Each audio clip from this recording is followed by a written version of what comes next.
Vous êtes au 20h sur Espace TV, bonsoir et bienvenue dans ce journal. Au sommaire, le plan national de développement économique et social pour la période 2021-2025 a été lancé ce mercredi. Ce programme met en exergue les perspectives de développement dans différents secteurs pour les 4 prochaines années. La société civile a rencontré le Premier ministre ce mercredi à la primature. Ces acteurs ont remis au chef du gouvernement un document citoyen avec des propositions sur la question du dialogue en Guinée. Kassori Fofana envisage rendre compte au président de la République. Et puis la situation d'Ebola se stabilise selon un microbiologiste. Pas de nouveaux cas depuis 19 jours. À date, le compteur est à 14 cas confirmés, 9 décès dont 5 cas confirmés et 4 probables.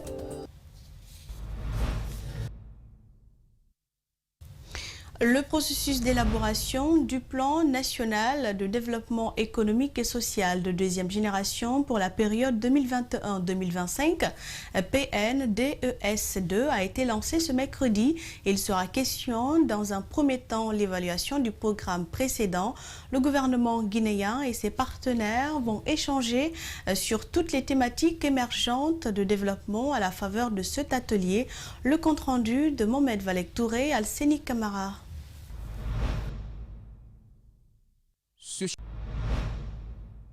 Ce chantier d'élaboration du plan national de développement économique et social 2021-2025, lancé officiellement ce mercredi, s'est déroulé en 3 étapes, à savoir l'analyse de la situation de référence, les conclusions de l'évaluation du plan national de développement économique et social 2016-2020 et les recommandations des travaux analytiques sur les thématiques émergentes du développement. J'ai œuvré à doter le pays d'une vision nationale de développement, la vision 2040 d'une Guinée émergente et prospère, un pays maître de son destin, assurant un niveau élevé de bien-être à ses populations et garantissant l'avenir des générations futures. D'un plan national de développement économique et social pour opérationnaliser sur la période 2016-2020 non seulement cette vision, mais également les objectifs de développement durable à l'horizon 2030. L'important pour cette seconde phase est de capitaliser les acquis du plan national de développement économique et social et d'impliquer davantage toutes les parties prenantes. Après le lancement du processus d'élaboration, les prochaines étapes consisteront à l'évaluation du PNDES 2016-2020 par une équipe de consultants indépendants et au démarrage des travaux analytiques sur les thématiques de développement.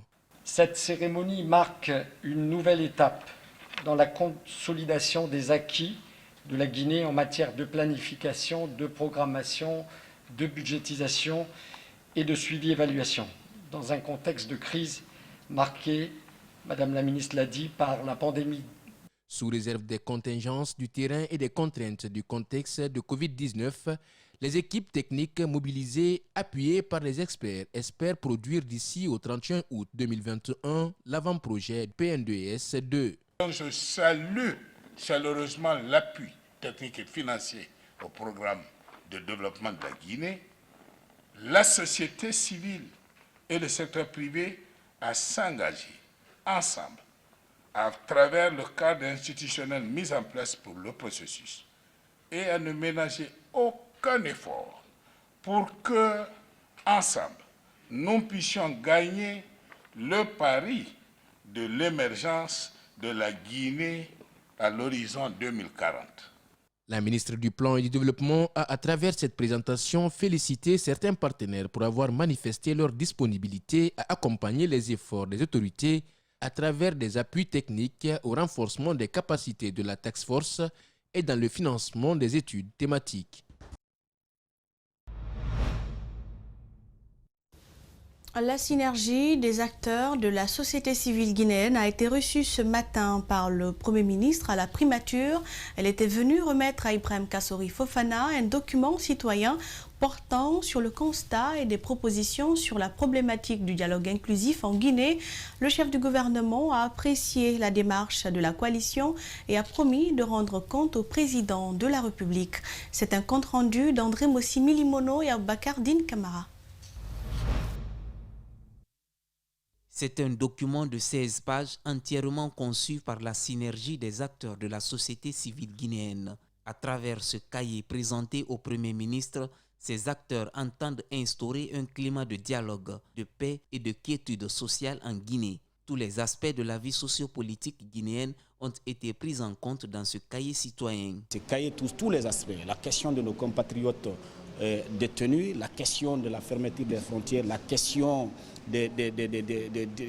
économique et sociale, la question aujourd'hui de la crise, la méfiance entre les Guinéens, le débat politique aussi qui ne permet plus un choix objectif au niveau des Guinéens. Tout cela a été cumulé dans ce cahier et nous avons fait la proposition d'un dialogue participatif inclusif et durable en 3 temps, à court, moyen et long terme. Le Premier ministre chef du gouvernement, pour sa part, a remercié cette synergie avec son ambition de trouver des solutions adéquates et durables aux problèmes que traverse le pays. Il a promis de transmettre à son tour le document au président de la République. Nous apprécions à sa juste valeur cet engagement civique pour aider et appuyer les initiatives visant à créer la stabilité sociale, la paix sociale. Je reçois ce cahier avec beaucoup de sérieux et je me permettrai de le transmettre à Monsieur le Président de la République. Les acteurs de la société civile guinéenne formés en synergie espèrent que cette démarche change positivement la mentalité des citoyens afin que la culture de la paix soit une réalité dans notre pays. La démarche pourra changer beaucoup, nous sommes certains, parce que nous sommes obligés aujourd'hui, en tant que Guinéens, de fédérer nos énergies. Tous Guinéens aujourd'hui, à quelque dimension que ce soit, nous n'avons autre choix qu'accepter de parler de notre pays, accepter de se voir en tant que des compatriotes qui ont en partage un destin commun et non pas des ennemis politiques qu'il faut abattre à la moindre occasion. Ils comptent continuer à fédérer leurs forces pour aller au bout de leur lutte.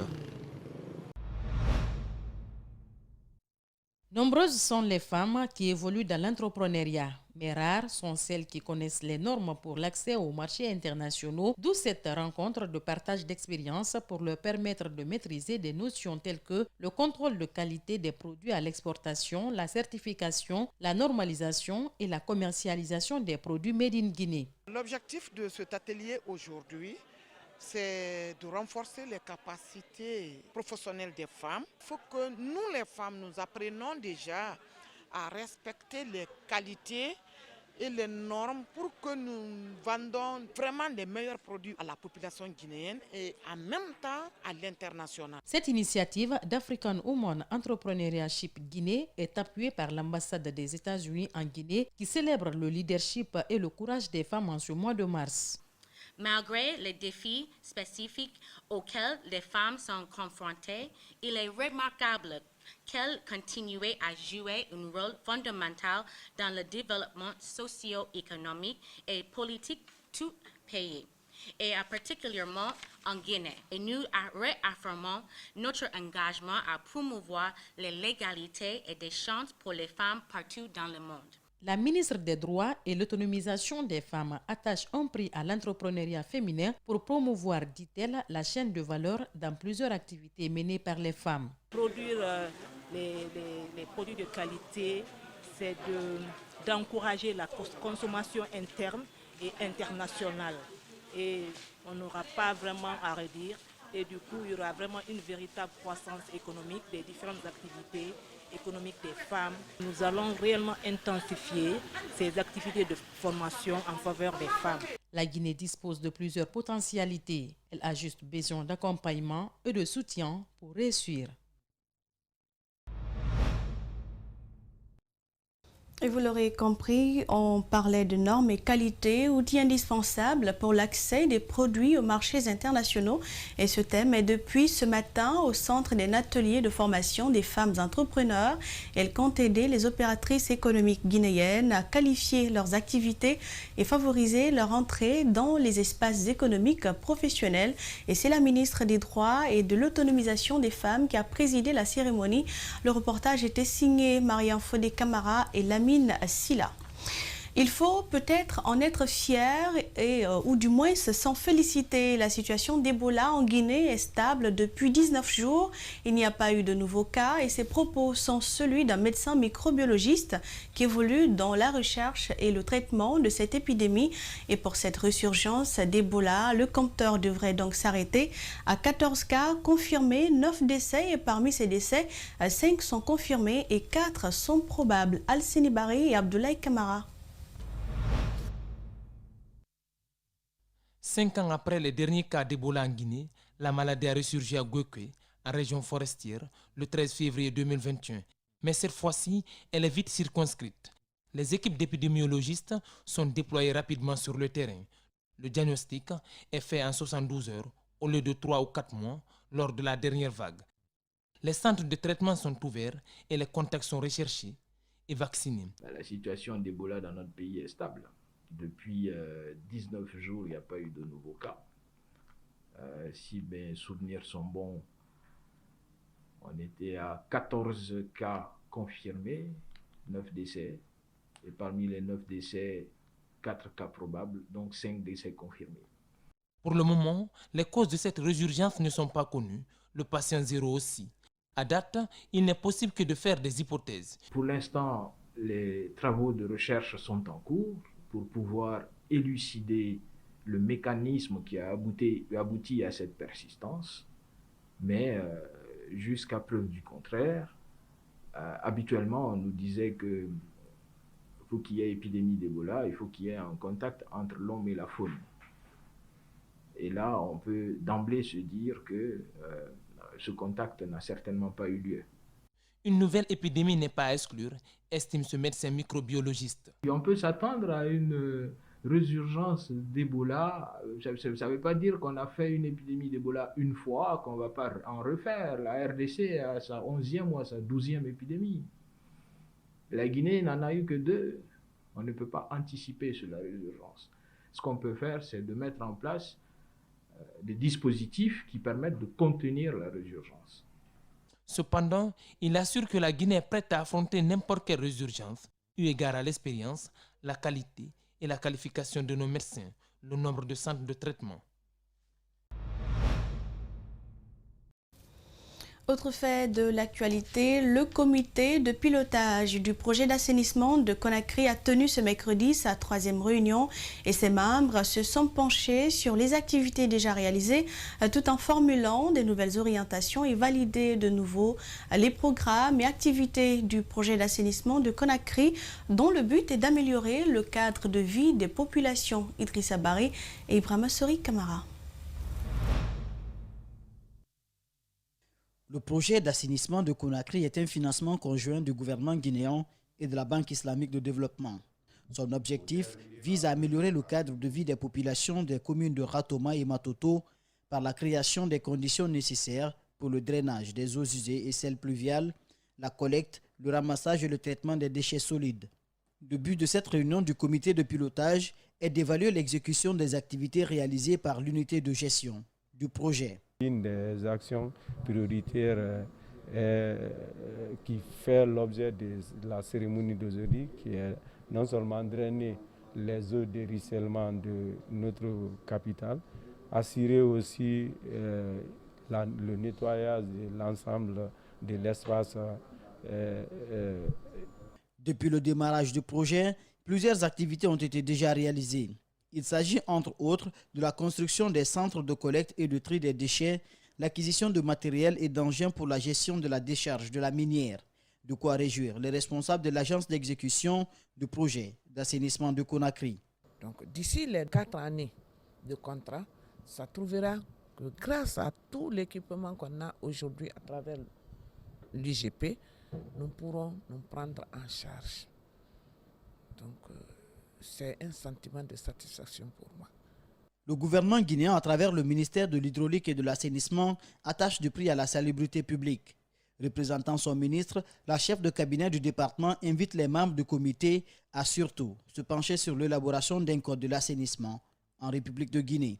Dans la 2e réunion, j'avais proposé qu'on pense à faire un code de l'assainissement qui est important parce que tu ne peux pas dire à quelqu'un de ne pas déposer des ordures sans qu'il y ait des règles qui l'interdisent ou qui lui mettent des amendes lorsqu'il enfreint à ces règlements. Aussi, cela permettra à la population de comprendre que l'assainissement, ce n'est pas juste de le dire, c'est aussi de le faire. L'assainissement, c'est l'affaire de tous. Dans les prochains jours, l'Agence nationale d'assainissement et de salubrité publique va procéder à la réception de 56 camions pour le ramassage des ordures dans le cadre du projet d'assainissement de Conakry. Le collectif des journalistes pour le soutien à leur confrère Amadou Yulde Diallo a rencontré ce mercredi le président de l'Institution nationale indépendante des droits humains et ce collectif multiplie des démarches dans l'optique de faire libérer le journaliste sportif en détention depuis 26 jours ou au moins appliquer la loi sur la liberté de la presse. Malik Sangana Kamara pour le compte-rendu. Ce collectif de soutien aux journalistes Amadou Yulde tape à toutes les portes pour faire valoir la loi.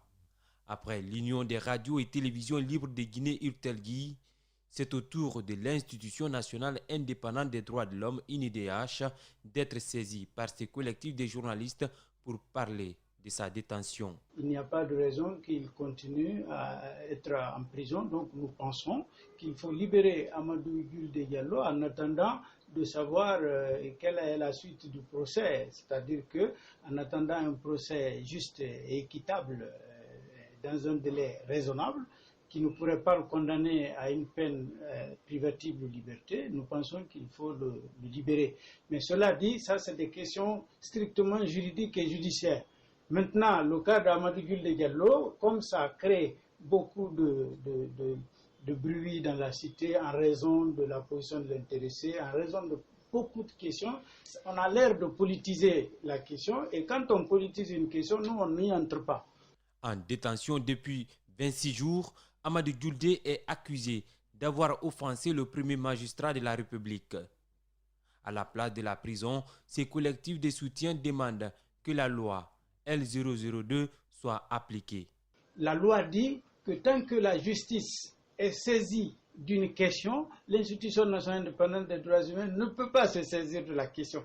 Puisque nous recherchons le droit et la justice est le mieux placé pour dire le droit, la justice étant saisie de la question, aussi longtemps que la justice sera saisie, cela vous paraîtra peut-être bizarre, mais l'Institution nationale indépendante des droits humains, respectueuse de la loi et de la légalité, ne pourra pas faire quelque chose là-dessus pour éviter, si vous voulez, une confusion des méthodes des gens et donc une sorte de dédoublement et de lutte à l'intérieur des institutions. Cela ne nous ressemble pas. Mais nous sommes d'avis, notre avis doit être connu, que Amadou Yulde Diallo mérite d'être libéré purement et simplement. L'incarcération de Yulde est aperçue par des professionnels de la presse guinéenne comme une tentative d'intimidation ou encore une atteinte à la liberté d'expression. Question de santé dans ce journal. La colopathie fonctionnelle ou côlon irritable est une maladie intestinale chronique. Elle est fréquente et se manifeste par plusieurs symptômes, notamment des douleurs abdominales, des ballonnements, des diarrhées ou une constipation. Cette maladie est une pathologie invalidante, mais pas grave. Un reportage de Fatoumata Bintabari et Abdoulaye Kamara qui se sont intéressés au sujet. Suivez.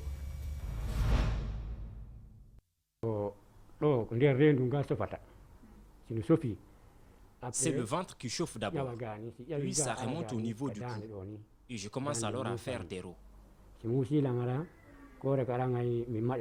Ce jeune patient se plaint de maux de ventre.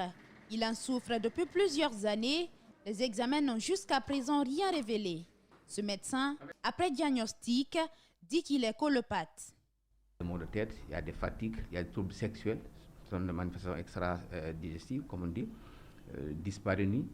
Les malades peuvent même avoir une sensation de rétraction de leur verge, les hommes. Ils disent, ah, mon verge est en train de retourner dans le ventre. C'est une sensation. Et les femmes aussi ont ce qu'on appelle une pulsion vaginale. D'après notre expérience en Guinée ici, il y a une dyspareunie, ils ne supportent pas les rapports sexuels. Donc, c'est des malades qui consultent partout.